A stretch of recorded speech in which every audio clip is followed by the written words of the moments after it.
ማለዳ የመጣ ስታነቃኝ።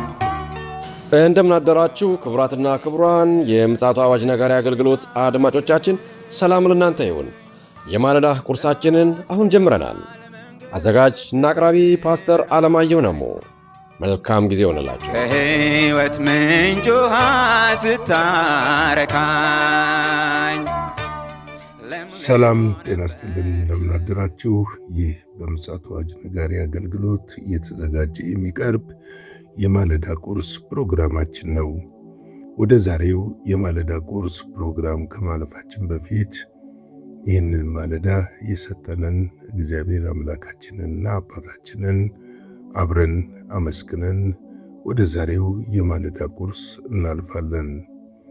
እግዚአብሔር አምላካችንና አባታችን ሆይ በጌታ በኢየሱስ ክርስቶስ ስም በምሕረትህና በቸርነትህ ከልለህና ጠብቀህን ዛሬ ደግሞ ለዚች ማለዳ ቀን ስላበቃህን ክብር ምስጋና ከዘላለም እስከ ዘላለም ለታላቁ ስምህ ይሁን።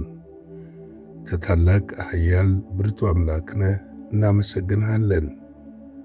እናመሰግንሃለን። በልጅ በክርስቶስ ኢየሱስ ደም አጥበህ በቁስሉ ፈውሰህን መርገማችንን በእንጨት ላይ ወስደህ ልጆች ስላደረከን በኢየሱስ ክርስቶስ ስም ክብር እንሰጥሃለን።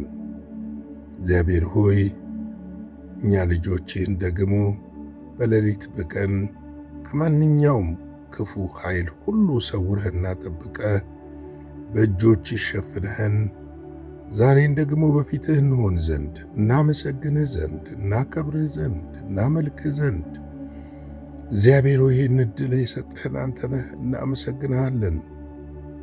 አንተ ቸር ነህ፣ መሐሪ ነህ፣ ሩህሩህ አምላክ ነህ። ክብር ለአንተ ይሁን። ለተጨነቀች ነፍስ የምትደርስ የታሰረችንም ነፍስ ከስራት ፈተህ እግዚአብሔር ሆይ ደስተኛ የምታደርግ የደስታን ዘይት በሕዝብህ ውስጥ የምታረሰርስ ሰላምን የምትሰጥ የሰላም አምላክ በጎነትህንና መልካምነትህን በልጆች ሕይወት ላይ የምትገልጥ እስራኤል ቅዱስ እግዚአብሔር በኢየሱስ ክርስቶስ ስም እናመሰግንሃለን። በዚህ ማለዳ ደግሞ እግዚአብሔር ሆይ ምሕረትህ ለሚገባው ምሕረትን ስለምታደርግ ብዙዎችን ደግሞ ከጭንቀትና ከእስራት አውጥተህ ወደ ቤት ስለምታመጣቸው ይህ ኃይል ያለው የወንጌልህ መልእክት የመስቀልህ ፍቅር ወደ እነርሱ ስለሚደርስ እጅህን ስለምትዘረጋላቸው ታመሙትን ስለምትፈውስ ባዘኑት ላይ የደስታ ዘይት ስለምታፈስባቸው በክርስቶስ ኢየሱስ ስም እናመሰግንሃለን። ክብርን እንሰጥሃለን፣ ከፍ እናደርግሃለን። አንተ ታላቅና ኃያል ድንቅ አምላክ ስለሆንክ በምሕረትህና በቸርነት ባለጠጋ ስለሆንክ እናመሰግንሃለን፣ እናከብርሃለን። ተባረክልን፣ ከፍ በልልን። ምስጋና ለስምህ ይሁን። ኖ ደግሞ ይህንን ማለዳ ባርክልን፣ ቃልህን ባርክልን።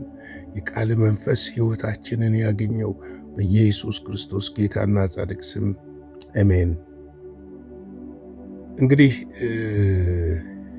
እየተመለከትን ያለነው የኤፌሶን መጽሐፍ ምዕራፍ 4 ነው። ምዕራፍ 4ን በትናንትናው ዕለት ቁጥር 18ን ለመመልከት ሞክረናል። እንደዚሁም ደግሞ ቁጥር 19ን በጥቂቱ ለመንካት ሞክረናልና እንግዲህ እነርሱ ባለማወቅ ጠንቅ በልባቸው ደንዳናነት ጠንቅ ልቦናቸው ጨልሞ ከእግዚአብሔር ሕይወት ራቁ ይላል። እንግዲህ ከእግዚአብሔር ሕይወት ሰው የሚርቅበት የልቡ ዓይኖች ሲደነድኑና ላለመቀበል ያየውን እውነት የሰማውን እውነት ላለመቀበል በሚያደርገው ትግል ከክርስቶስ ኢየሱስ መንግሥት ከተደረገለት እና ከተፈጸመለት ነገር ውጪ ሊሆን ይችላል። ማለትም ብዙዎች የማይቀበሉበት በሃይማኖት ስርዓት ውስጥ ስላሉ ነው።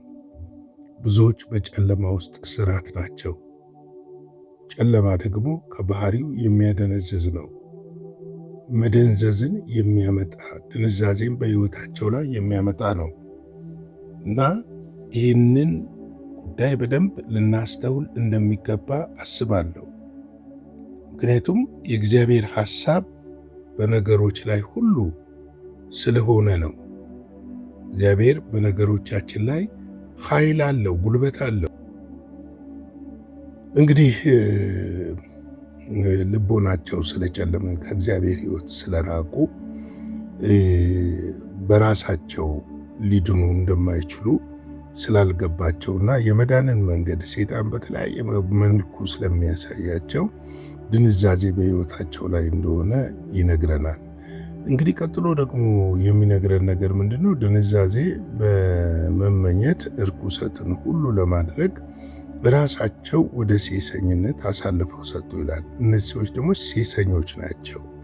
መደንዘዝ ብቻ አይደለም፣ በጨለማ ውስጥ መሄዳቸው ብቻ አይደለም፣ በሰይጣን መታለላቸው ብቻ አይደለም፣ ነገር ግን ደግሞ ለአስነዋሪ ነገርም ታልፈው የተሰጡ ናቸው። ዓለማችን ለዚህ ነው አሁን እኮ እርኩሰት በምድራችን ላይ፣ ግብረ ሰዶማዊነት በምድራችን ላይ የምናይበት ምክንያትና በአውሮፓ ውስጥ በሀገር ደረጃ በመንግስት ደረጃ በአውሮፓ ደረጃ በሕግ ጸድቆላቸው እንዲሆኑ የልብ ደንዳናነት ልቦናቸው ስለጨለመ ነው። ከእግዚአብሔር የተለዩ ስለሆኑ ነው። ሕይወታቸው የተለየ የራቀ ስለሆነ ነው። እግዚአብሔርን ለማወቅ አይፈልጉም። ከዛ ይልቅ በስጋቸው ምኞት መቃጠልና በፍትወት መውደቅ፣ ለርኩሰትና ለሴሰኝነት መዳረግ የሕይወት ልምምዳቸው አካል ስለሆነ ነው። ስለዚህ ነው እግዚአብሔርም አሳልፎ ይሰጣቸው። እንደውም ሮሜ ላይ በዚህ ጉዳይ ላይ የሮሜ መጽሐፍ የሚናገረው ምንድነው? ለማይረባ አይምሮ ነው የሚለው። ብዙ ጊዜ ይህንን ክፍል ተጠቅሰዋለሁ። ለማይረባ አይምሮ አሳልፎ ሰጣቸው ይላል። እግዚአብሔርን ለማወቅ ባልፈለጉበት መጠን፣ ምክንያቱም እግዚአብሔርን ማወቅ አልፈለጉም። ጥበበኛ ነን ሲሉ ምን ሆኑ ይላል? ደንቆሮ ሆኑ ይላል።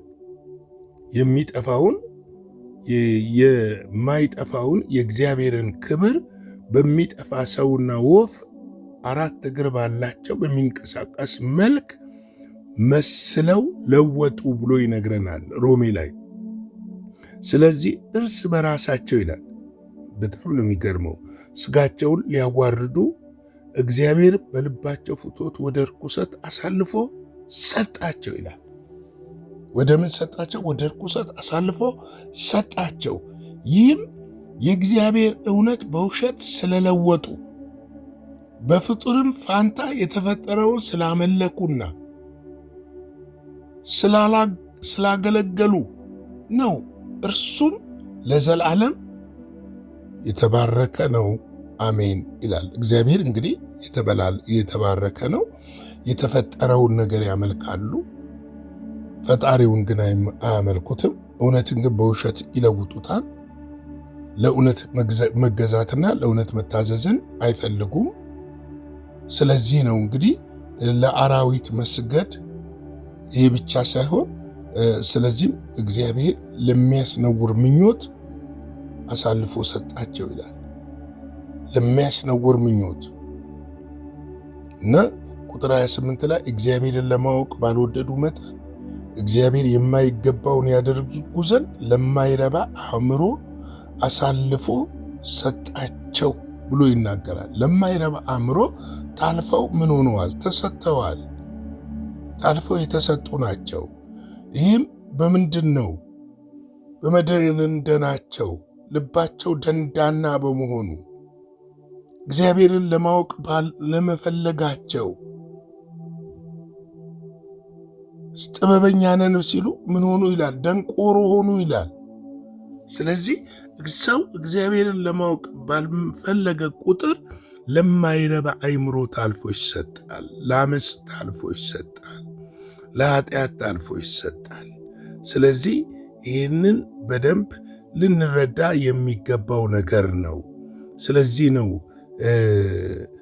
ድንዳኔነት ጠንቅ ምክንያት በልባቸው ድንዳኔ ጠንቅ ምክንያት ልቦናቸው የጨለመው ከእግዚአብሔር ሕይወት የራቁ ደንዝዘው በምኞት ርኩሰት ሁሉ ለሚዳርግ ራሳቸውን ወደ ሴሰኝነት አሳልፈው የሰጠ ብሎ መጽሐፍ ቅዱስ የሚነግረን ይህንን ነው። ስለኛ ግን እናንተ ግን ይላል። ሃሌሉያ! እናንተ ግን ክርስቶስን እንደዚህ አልተማራችሁትም። ክርስቶስን እንደዚህ አይደለም የምታውቁት። የተማራችሁት፣ የገባችሁ፣ የተረዳችሁት እውነት አለ። በእርግጥ ሰምታችሁታል። እውነትም በኢየሱስ እንዳለ በእርሱ ተምራችኋል ይላል። እናንተ ግን ክርስቶስን እንደዚህ አልተማራችሁትም። ምን ማለት ነው? ክርስቶስ የጽድቅ አምላክ እንደሆነ ነው የምታውቁት። የቅድስና አምላክ እንደሆነ የምታውቁት ነው። ክርስቶስ ብርሃን ነው። ጽድቅንና ቅድስናን እውነትን ነው ከሱ የተማራችሁት። ሰምታችሁታል፣ ከእርሱ ተምራችኋል። የተማራችሁት ያ እውነት ነው። እናንተ እንደዛ አይደላችሁም። በእርግጥም አይደለንም። እኛ ከክርስቶስ እንደዚህ አልተማርንም። አመፃን አልተማርንም፣ ክፋትን አልተማርንም፣ ተንኮልን አልተማርንም፣ ጥላቻን አልተማርንም፣ ዘረኝነትን አልተማርንም፣ ጥፋትና ክፋትን አልተማርንም። ክርስቶስ ያስተማረን ፍቅርን ነው፣ ትህትናን ነው፣ ቅንነትን ነው፣ ታማኝነትን ነው። ክርስቶስ ያስተማረን ቸርነትን ነው፣ ምሕረትን ነው፣ ርኅራኄን ያስተማረን። ከሱ የተማርነው ያንን ነው። ይህንን ከእርሱ አልተማርንም። አዎ በእርግጥ ሰምተነዋል። እውነት በኢየሱስ እንዳለ በእርሱ ብቻ ተምረናል። እውነት በኢየሱስ ነው። እኔ እውነት፣ ሕይወት፣ መንገድ ነኝ ያለን ኢየሱስ ክርስቶስ ነው። የእግዚአብሔር ልጅ ነው።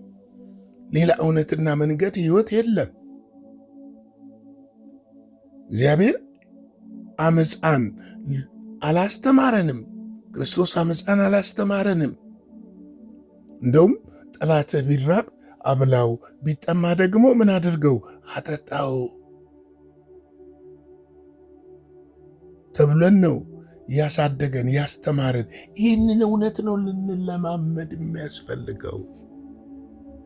ዓለም ክርስቶስን ባላወቀች ቁጥር በአመፃ ስለምትሞላ አመፃን ከሱ ስላልተማርን እኛ ከሱ የተማርነውን ያንን እውነት ነው በቤተ ክርስቲያን፣ በስራ ቦታ፣ በኑሯችን ልንተገብር ልናደርገው የሚገባው። ይህንን በደንብ ልናውቅ ያስፈልጋል እላለሁ። ለዛሬ የማለዳ ቁርስ በዚሁ ገታለሁ። ላይክ፣ ሼር፣ ሰብስክራይብ በማድረግ አገልግሎታችንን እንድትደግፉ በጌታ ፍቅር ጠይቃችኋለሁ። እንዲሁ ደግሞ በገንዘባችሁ አገልግሎታችንን መደገፍ የምትፈልጉ በፍቃዳችሁ ፍቅራችሁን ለመግለጽ እኛን ለማበረታታት አገልግሎታችን ወደፊት እንዲጓዝ ማድረግ የምትፈልጉ ቅዱሳን ወንድሞቼና እህቶቼ በስክሪኑ ላይ ባለው አካውንት ቁጥር ይህንን እንድታደርጉ እንድትደግፉን በጌታ ፍቅር ጠይቃለሁ። አጭር ጸሎት ጸልይና የዛሬን የማለዳ ቁርስ በዚህ ላይ ገታለሁ። የዘላለም አምላክ እግዚአብሔር ሆይ በጌታ በኢየሱስ ክርስቶስ ስም ስለዚህ ማለዳ፣ ስለ ምሕረትህ፣ ስለ ቸርነትህ፣ ስለ በጎነትህና ስለ መልካምነት ሁሉ እናመሰግንሃለን። ክብር ምስጋና ከዘላለም እስከ ዘላለም ለታላቁ ስም ይሁን። አንተ ታላቅ ኃያል ብርቱ አምላክ ነህና እግዚአብሔር ሆይ ምሕረትና ቸርነትህን በእኛ ላይ እንድታደርግ በኢየሱስ ስም እንጠይቃለን። ያስተማርከንን ደግሞ በሕይወት እንድንኖር ከአንተ ጋር ከእውነት ጋር እንድንጣበቅ በዚህ መጨረሻው ዘመን ደግሞ ትጠብቀን ዘንድ ትረዳን ዘንድ ታገዘን ዘንድ እንጠይቃለን። ስለ ሁሉ ነገር እናመሰግንሃለን። ይህንን ቀን ባርክልን፣ ከክፋት ሁሉ ጠብቀን፣ በደም ሸፍነን።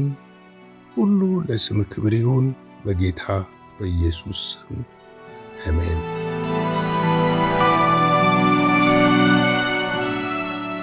በነበረን የመልእክት ክፍለ ጊዜ እንደተባረካችሁ ተስፋ እናደርጋለን። በነገው ማለዳ በሌላ ዝግጅት እንገናኛለን። መልካም ቀን።